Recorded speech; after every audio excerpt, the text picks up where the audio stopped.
Bonjour, je me présente, je suis Arnaud Banos, chercheur en géographie, et je viens vous parler de la sortie de mon ouvrage Modéliser, c'est apprendre, : autoportrait d'un géographe. Alors ce titre étonnera sans doute ceux qui n'ont qu'un rapport assez distancié avec la géographie en tant que discipline universitaire. Néanmoins, la nécessité de modéliser en géographie est avérée depuis très longtemps. La raison en est la suivante: les systèmes géographiques sont fondamentalement des systèmes complexes, c'est-à-dire des systèmes constitués d'un très grand nombre d'éléments qui interagissent les uns avec les autres, et ce à différentes échelles, du local au global. Et de toutes ces interactions émergent des structures, des processus, éventuellement à d'autres échelles, qui ont un impact sur ces interactions et les comportements individuels. Si vous pensez à la ville, vous pouvez raisonner de façon multi-échelle assez naturellement entre la vision microscopique que vous pouvez en avoir, simplement si vous regardez par la fenêtre, et que vous observez les individus en train de se déplacer, en train de courir pour mener à bien leurs activités quotidiennes, les commerces, les immeubles résidentiels, les voitures, les feux rouges. Donc à cette échelle-là, vous avez déjà l'idée d'un système complexe, tous ces éléments entrant en interaction les uns avec les autres de manière extrêmement dynamique. Mais ce microsystème est lui-même inclus dans des systèmes un petit peu plus larges, le quartier par exemple, la ville, la région, le système de ville, et l'ensemble de ces échelons interagissent les uns avec les autres de façon à constituer cette complexité des systèmes géographiques. À partir de là, la modélisation est une option fondamentale. Il est en effet très difficile de comprendre la dynamique de ces systèmes simplement par l'observation. Pour plusieurs raisons. D'abord parce qu'il est difficile d'observer un système à différentes échelles, surtout lorsque ce système possède des échelles aussi différentes et aussi vastes.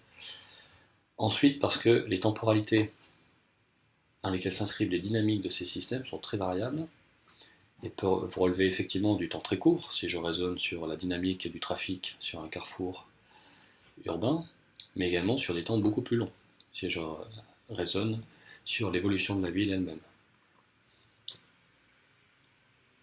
Donc de ce point de vue, la modélisation permet à la fois de reproduire des visions très schématisées mais maîtrisées de ces systèmes à différentes échelles, d'amener les éléments du système à interagir les uns avec les autres, et ensuite de plonger l'ensemble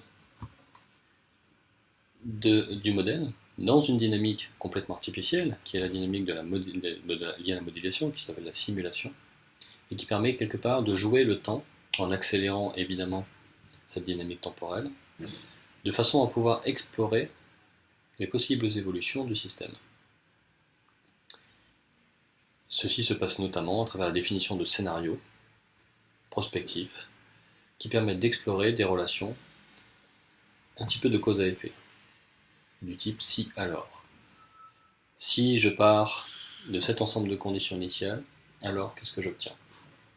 Si jamais je modifie les règles de comportement, quelle va être la conséquence sur la dynamique d'ensemble ?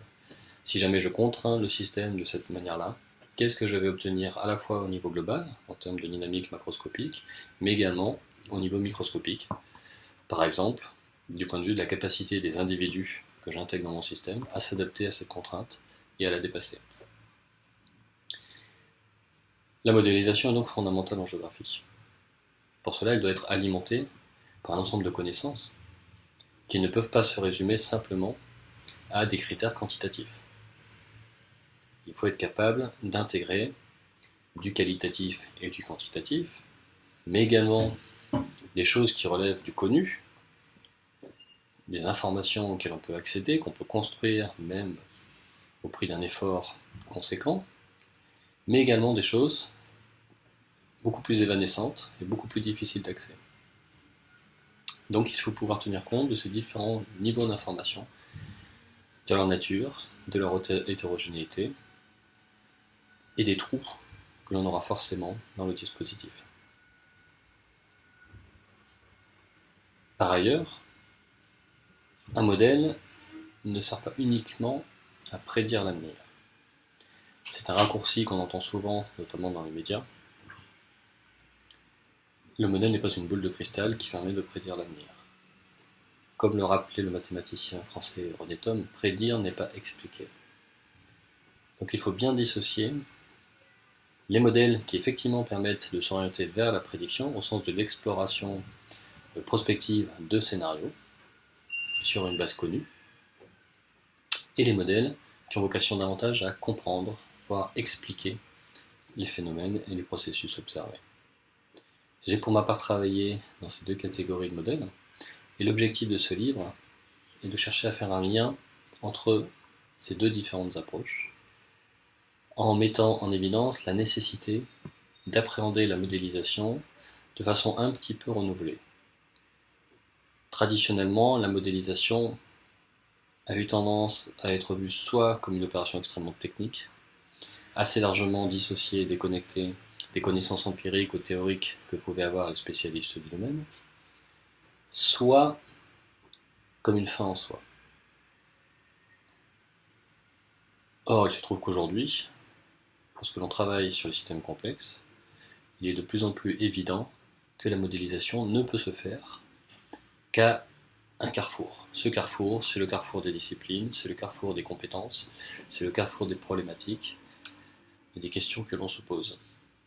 Donc de ce point de vue-là, le modèle aujourd'hui occupe beaucoup plus largement qu'avant une position centrale et n'est absolument pas une fin en soi. Le modèle est un moyen d'accéder à une connaissance, un moyen de créer le dialogue entre les disciplines, entre les individus, un moyen d'explorer à un moment donné un certain nombre de questions, et éventuellement de donner naissance à un ou d'autres modèles qui permettront d'aller plus loin.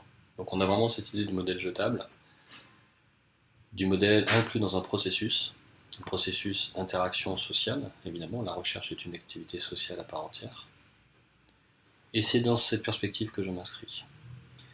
Et c'est ce que je cherche à décrire dans cet ouvrage, avec évidemment mon point de vue de géographe. D'où ce titre un petit peu curieux peut-être, modéliser c'est apprendre, puisqu'on pourrait avoir l'illusion qu'on fait un modèle une fois qu'on sait. Alors justement aujourd'hui, face à la complexité du monde, je crois qu'il est important de prendre conscience, avec beaucoup de modestie et d'humilité, des limites de nos connaissances, et de considérer que les modèles peuvent réellement être conçus comme des accélérateurs de connaissances, de construction de connaissances.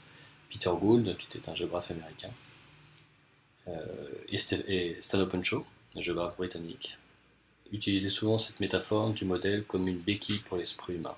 C'est exactement ce point de vue qui est développé dans le cadre de cet ouvrage.